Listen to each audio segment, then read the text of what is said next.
Hello everyone, and welcome to today's webinar called Unlocking Insights from Your CRM with Geography. I'm Debbie House, Editor-in-Chief of Retail Touchpoints, and I'll be moderating today's presentation. We're honored to be joined by two executives from Esri today, Emily Knish and Gary Sankery, who will be talking about how to maximize investments in the CRM by using geography data to unlock insights. Today's presentation, we're using the On24 platform. Right now, you should be viewing the On24 dashboard, which shows the live viewing screen. By clicking on the Questions widget on the right-hand side of the screen, you can type in questions during the live presentation and press Submit. You'll also find a widget named Resources under Questions. Here, you can download assets our presenters have provided. All you have to do is click on the resource and it will automatically download. We also welcome you to follow this webinar on Twitter using the Location Analytics hashtag. And here you can also see the Twitter handles for Retail Touchpoints, myself, and Esri. For those of you who might be new to Retail Touchpoints, here's a quick overview. We're an all-digital media company publishing a weekly email and online newsletter, daily news, special reports, and multimedia presentations. If you haven't done so already, please subscribe to our weekly newsletter. We welcome input and feedback through traditional means, phone and email, and also social media, LinkedIn, Twitter, and Facebook. Our website is www.retailtouchpoints.com. Before I introduce today's speakers, I just want to remind the audience that the presentation is slated for approximately 30 minutes with time for live questions at the end. And once again, we invite you to submit questions in the On24 questions area as they come to mind. Our presenters have agreed to stay online following the presentation to respond to your questions. I also want to point out a few other housekeeping items for the attendees. The webinar is being recorded, and all attendees will receive an archive link to the presentation to go back and review or share with colleagues. So first today, we'll hear from Gary Sankery, who leads Industry Marketing Strategy at Esri. Gary joined Esri in 2014 as a subject matter expert in retail after spending 30 years in the industry. His retail career started in his parents' family business more than 40 years ago. He also worked at Cost Plus Imports, Mervyn's, and spent 25 years at the Target Corporation, where he led a number of cross-functional teams developing technology and business process strategies to support store and digital merchandising initiatives. At Esri, he works with retailers facing some of the same challenges faced during his time at Target. His extensive background in merchandising, product development, planning, and supply chain management have provided unique retail insights for Esri customers and partners, helping them to extend their business capabilities with mapping and spatial analysis. He continues to identify and develop retail-focused technology partners, helping them connect with retailers to extend critical business capabilities through the implementation of location strategies and mapping technology. And we'll also hear from Emily Knish, who's a solutions engineer at Esri. She currently works on the commercial team at Esri within retail accounts. She graduated from Minnesota State Mankato with a Bachelor of Science in Geography and GIS certificate, and graduated with a Master of Science in Geography from the University of North Dakota. She uses her many years of experience with Esri's ArcGIS software to help customers understand the importance of GIS to solve their business needs.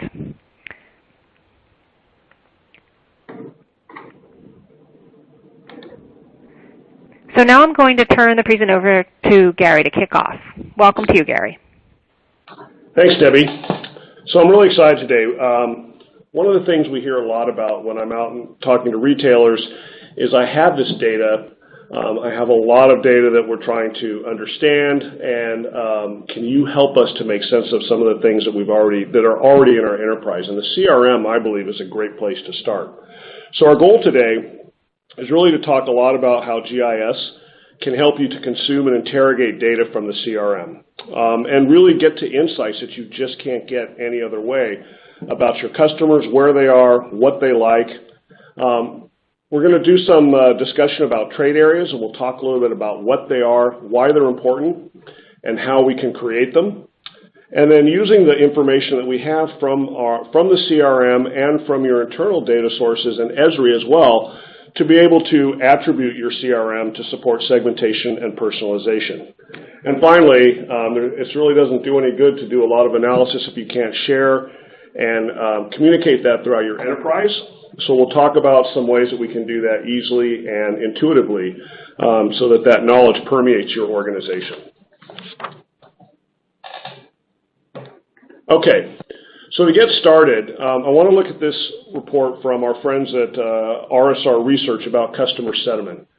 And one of the things that they have in their research that they have found is that customers, the number one, when asked what do they find, what's important about how they interact with retailers, the number one response was relevant content based on their personal taste. So being relevant and being timely with what the offers and the products that you're showing customers is really important today, especially with the number of competitive channels that are reaching customers. If you want to keep them in your enterprise, you have to be able to understand who they are and what they want.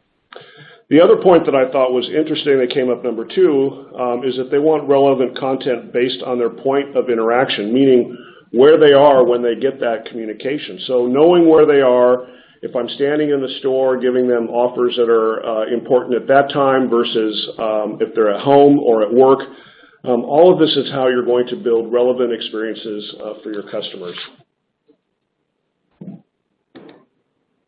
So why are we talking about the CRM? And this goes back to my days as Debbie mentioned at Target. I mean, retailers have made really, really significant investments in CRM and CRM technology, both through their loyalty programs and just gathering data about their customers to help them build a more genuine relationship with them. The CRM at the end of the day is the single source of truth about where your customers spend, how they spend, and what they spend. And I think one of if not the key strength of GIS is its ability to link disparate data sources and to do that through the location. So what we're going to show today is how I can bring in CRM data and I can bring in demographic data, or I can bring in any kind of location-specific information, which in retail almost all data is location-specific, and gather those insights about the customer that you're going to be able to meet the goals of being relevant and timely with them. So this is just kind of if you're in the customer-facing business today, these are the challenges that we're up against, and I hear this literally everywhere I go. So number one, we want to understand who our best customers are. We want to know how we're able to reach them so that we can hold on to our market share and grow it. And that's our biggest challenge today with all of the channels and all of the ways that our competition is reaching our guests. This is how we need to be able to understand them to reach them. And we have to quickly understand what's happening in our markets and across those competitive landscapes. Okay, so for our example today, we have one of our customers who was kind enough to share CRM data with the caveat that we can't disclose too much about it, and we had to anonymize it. So if you see blanks in the data, like around name and address and things like that, that's why that is. I'm sure you can all understand. So to look at the CRM, this is fairly typical. There's a lot more fields that they had, obviously, and we've simplified it for the purposes of the example here. But at the end of the day, if you look at the bottom, these are the things that we really keyed on to help them get some of the understandings out of their CRM that they were interested in. The first one, if you go down, you see their total spend. So they keep track annually of how much their customers are spending with them. And the reason they do that is so that they can feed their sales rank. So they want to know, obviously want to differentiate. These guys happen to use a methodology of standard deviation to put their customer spending into groups, but they want to know who their very best are and who their not so great customers are. They also, like most of us, keep track of a frequency score. So how often do they visit the store, which becomes important because as you're starting to build a loyalty number, I think everybody that is doing this, I want to be able to intersect spend and loyalty plus some other attributes to be able to develop a score that tells me that where their loyalty and that these customers are my very best customers, and these are the ones that I really want to make sure I keep within my ecosystem. They also have a store assigned, and for what these guys do with that, if the customer, this is a store that the customer shops at most often.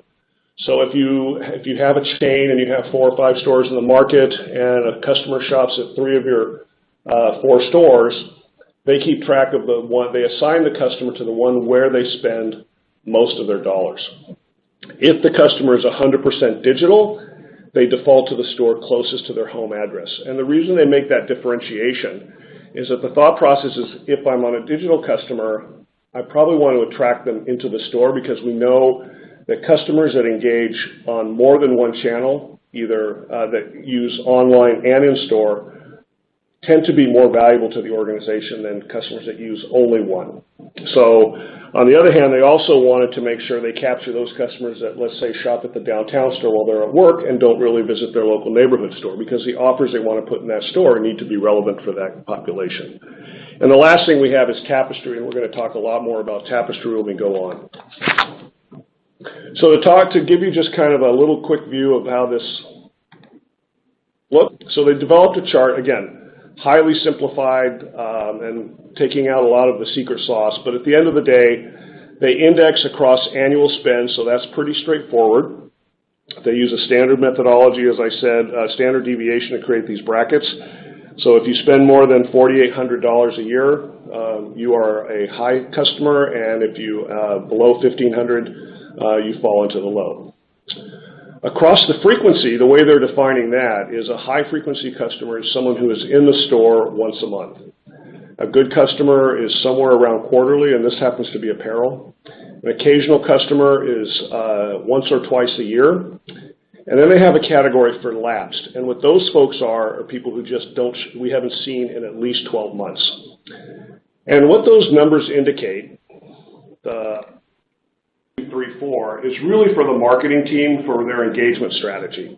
So a customer who's an MVP to get different offers and different sort of engagement than someone who we haven't seen in a year, for example. I want to point out as well that under the new, and they have two other categories, new and returning. If you're a new customer, that means that you have filled out either online the information to join their loyalty program. And since you're new to them, they want to treat you like an MVP at least for the first year. So they want to welcome you to the family and give you all the great benefits of signing up to the program. The other group that they think is really important are the returning customers. And that is defined as a lapsed customer, which, if you recall, is someone who hasn't been in the store in a year who starts showing up again. And so this is kind of the welcome back, and we'll start sending you and try to re-engage you and get you back into our ecosystem. Okay, so now that we know we've kind of defined them, let's try to figure out how are we going to find a little bit about who they are. And the way to do that is using trade areas. And there's a lot of people on the call, and I'm going to turn this one over to Emily. She's our pro here, but I know there's a lot of people on the call who are not GIS professionals or who maybe haven't dealt with trade areas or aren't thinking about it the same way. So a really, really quick primer on a trade area. It's an area on a map that we are, in this case, we're going to build them around our stores that help us aggregate data from within that area to help us describe who might be coming into those stores. And it's really important to build these trade areas as accurate as possible because we're trying to build an accurate understanding of who our shoppers are. Now, at this point, I'm going to turn it over to Emily, and she'll talk through the methodologies that are available. Hello, everyone. So we're going to start out looking at our study area. So this is the Twin Cities, so the Minneapolis-St. Paul, Minnesota metro area. You'll see our store locations with the store number. And the smaller dots, those are our customer locations, and the color of those dots represent our loyalty score, and we'll discuss that a little bit later here. So the first trade area example that we're going to look at is a 10 and 15-minute drive time around each of our stores. So the yellow polygon is our 10-minute drive time, and the red polygon is our 15-minute polygon. So a traditional method uses rings based on a straight line distance, but this actually calculates the trade area using road networks. And we can refine this a little bit more too using additional attributes.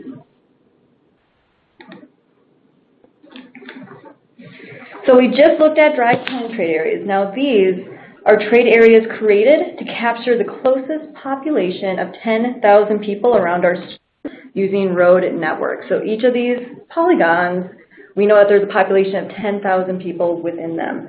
And this is handy for someone looking for a new location to improve market penetration. So think of like a site selection workflow.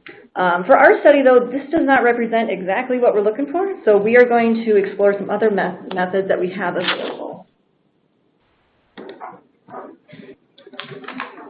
So now in this example, we can make our trade areas more accurate by incorporating our CRM data.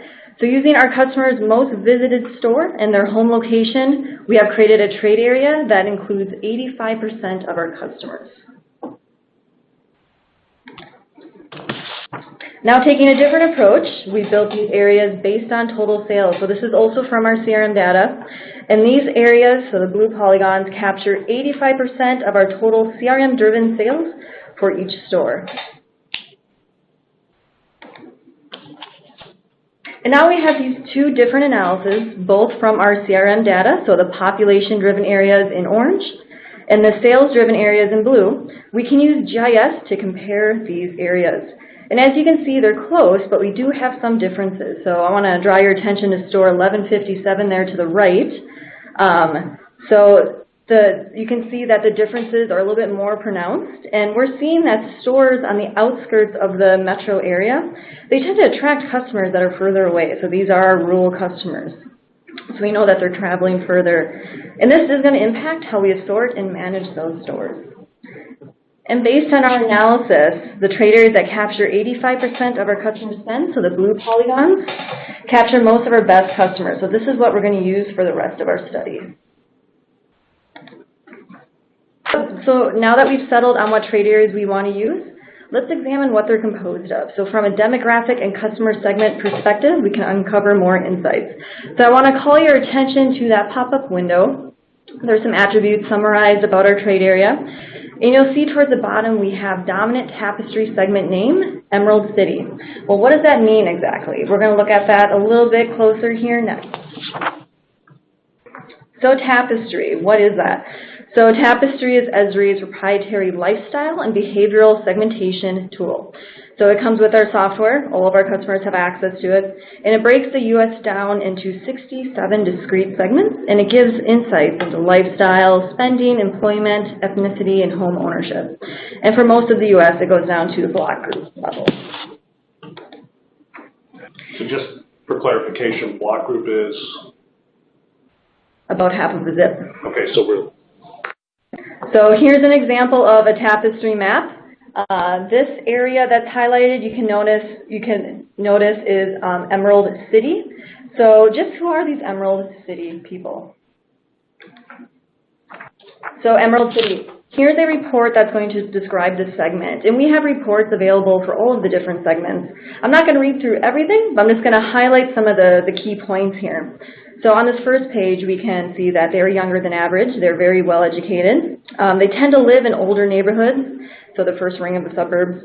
They are single, and they like to stay connected, so they're spending a lot of time on the internet, and they like to purchase environmentally friendly products. The second page, we have some infographics here, so just to summarize what we see, there's information on their age, ethnicity, income, what they spend their money on, and how they earn their money. The third page focuses more on lifestyle data, so these folks always make time for yoga. They like to listen to NPR. They tend to shop at Trader Joe's and Whole Foods.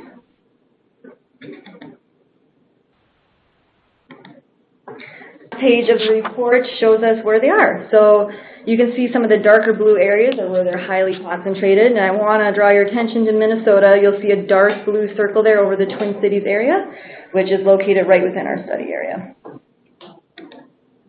So where are our best customers, and how do we reach them? I'm going to hand it back to Gary. So thanks, Emily. So I just want to, for all of those different tapestry segments we talked about, we have those kind of demographic attributes, which in turn can be appended back to your CRM. And so based on where people live, we can start to build pretty precise profiles. But now that we know who they are, let's work on finding where they are. So for the purposes of this, our customer was really interested in finding their very best customers. That's the customer where they drive most of their sales from. So they want to make sure that they can make their marketing efforts more efficient and find those folks in a population. So this is a heat map. I'm sure everybody has seen something like this before. And the brighter the red to the white, the more dense the number of best customers are in this particular market. Now, nobody had any qualms that where you see the burning bright light in the middle of town, that is the downtown urban Minneapolis, and we knew that was going to be a hot spot for us. It just fits everything about that profile. But really what we wanted to know was there have to be, what about some other areas in the market that we could focus on? And it may be a bit hard to see coming through on the webinar, but where we've circled, those are areas that are lighting up with orange to say we also have some areas outside of the downtown area where we have the same sort of customer profile that we're, and as it turns out, those are some of the most affluent suburbs within the Twin Cities. So going back to our store map, we can identify the stores that were specifically within those study areas. So the next question is, so where are the customers who are shopping in those stores coming from? One of the things that we want to make sure as we're building out assortments and we're building out some of the opportunities with those the offers for those stores is that we're reaching the population and that's in the store. And it's not always right to say I can just go a 5-minute drive time around my store if the customers are actually coming for somewhere else. So we created a map. Actually, there's a lot going on here, pretty colorful stuff. But what you're seeing, these lines indicate CRM customers that are MVPs that use that store as their primary store and where they're coming from. And as we suspected, as we saw from the original trade area analysis that Emily did, I can see a couple things. So first of all, if you look at that kind of green store right in the middle, it looks like 1701, we see that that store draws people mostly from in and around the neighborhood. But the Woodbury store, where I put the arrow next to, 1157, they're actually drawing from a lot, their lines tend to be a lot longer. And I can tell you from market knowledge that they're on the very edge, on the eastern edge of the Twin Cities metro area. So they're actually reaching deep into Wisconsin and to some of the more urban or rural counties along that border. So those folks are going to have a different profile than some of the folks we might find. So just to confirm that, we isolated that store and took a look to see where these folks are coming from. So within the tools, we have the ability to generate these reports. And I'm not going to go through this report because there's a lot of information here. But at the end of the day, you can see for that, I can tell you that for that particular market, the number one by far tapestry segment is actually 1A, top tier, which is the most affluent segment within the United States. That was a bit of a surprise, actually. And if you continue, I can give you another report. There's, where they index and some of their spending habits. And in this case, they over-index by 327% to the national average in things like dry cleaning. They spend a lot on clothing. This is all good for us because we're an apparel retailer. But at the end of the day, unless you're familiar with these reports, unless you look at them and you know what to look for, it's really difficult to be able to find either exceptions or nuggets of information that you can take away and actually take action on. So what we were able to do with the tool, in addition to just using these reports, is create infographics. And now I have something I can actually share either internally, I can create them for external, but it actually gives me a snapshot of information in a way that I can consume it quickly. So in this case, I've got my trade area outlined for that particular store, and I can pull together some of the facts that I can aggregate around that area to tell me about the store. We've pulled some, in this case I can show you I've got 112 customers within my CRM in that store, and on average these folks spend about $2,400 a year with us. So that's right about the middle. And I also see that there's, in the total market area that I've outlined here, there's 68,000 residents and the total market potential of 163 million, and so on and so forth. I don't want to talk too much about the metrics, because there's different ways that we can display this data and show it. I think the important thing here is that any data point that you have, either within your own enterprise or with data that comes provided from our platform, can all be shown as a feature within these infographics that then can be interactive within your map, and you can share these with your users on any device anywhere. All right, so we're coming to the end of our time. I just want to quickly recap here. We talked about geography and how we can apply it to our CRM to understand our best customers. We were able to find them within the marketplace. And we learned more about some of their behavioral activities through things like Tapestry and through some of the other demographic pieces of information that we have. We showed a couple different methods for building trade areas, and hopefully we now know that building an accurate trade area is the best way to get an accurate representation of who is in and around your stores. And finally, we compiled our results and built reports and maps to kind of share those information and share those findings throughout the organization. So for more information, here's my contact and Emily's contact. Great job, Emily. So I guess now we'll go ahead and take any questions. All right, great. Thanks so much to Gary and Emily for a great presentation. Shared a lot of terrific insights. I'm sure we have some questions coming in from the audience. So let's get started with those. The first question that I have for you is, how do we connect to our CRM? We want to keep our data secure as we use it. Yes, Gary, I can handle this. So our software supports many connections to various database management systems, so Oracle, SQL, SAP HANA. We can directly connect to these databases to access your information securely. We could even directly connect to your CRM through an API if that is an option. All right, terrific. The next question is there a way to create our own reports from the data? Yes, and this is something a lot of my customers are currently doing. It's very common with our software. So there are many ways to customize. You can build your own report, or you can configure many of the templates that we have. You can include attributes that you want. You can include your own data. You're able to customize with logo, your own color scheme, all of that. All right, terrific. So the next question, I guess, might have something in common with the question before it. We have our own custom attributes. Can we bring in our own attribute data into the tool? Yep, you absolutely can. So I know virtually every customer that I've talked to within the retail space has their own proprietary data that they bring into our tool and create their attributes using a combination of the attributes they get as part of the ArcGIS subscription, and then some of the stuff is their own secret sauce. Some of the things that we talked about how they score the customers, like we couldn't share the intimate details, but most of the retailers I talk to have something along those lines. I would argue, as long as that data has some geographic component, and I don't think there's a retail piece of data that doesn't, it can come into ArcGIS. And that's really where GIS is. That's the differentiator, in my opinion, for this type of analysis and this type of software, is that I can now tie different layers of information, disparate data together in a basically an unstructured join here, and interrogate them and find insights based on those spatial relationships. All right, terrific. Okay, I just want to remind the audience that if you do have questions, feel free to continue sending them through. And if we're not able to get to your specific question right now, the speakers can follow up with you afterwards. So feel free to send in any questions that you have.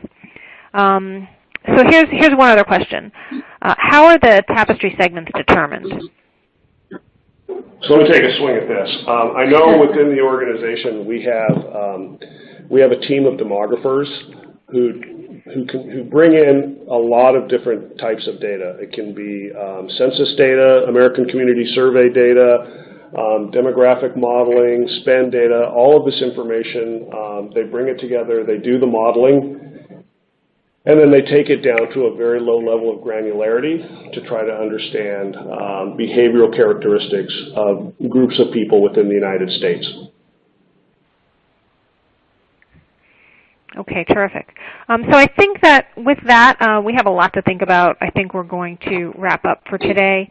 Again, I want to remind the audience, please do feel free to send in any other questions, and our speakers will be able to follow up with you afterwards. Once again, thanks to Gary and Emily for the presentation. Thanks to all of you for joining us today. On this slide, you can see the link to the on-demand event. You'll also be receiving this link through email afterwards. Again, thanks to all of you for listening in today, and Gary and Emily can follow up if you didn't have your question answered. Other than that, enjoy the rest of your day.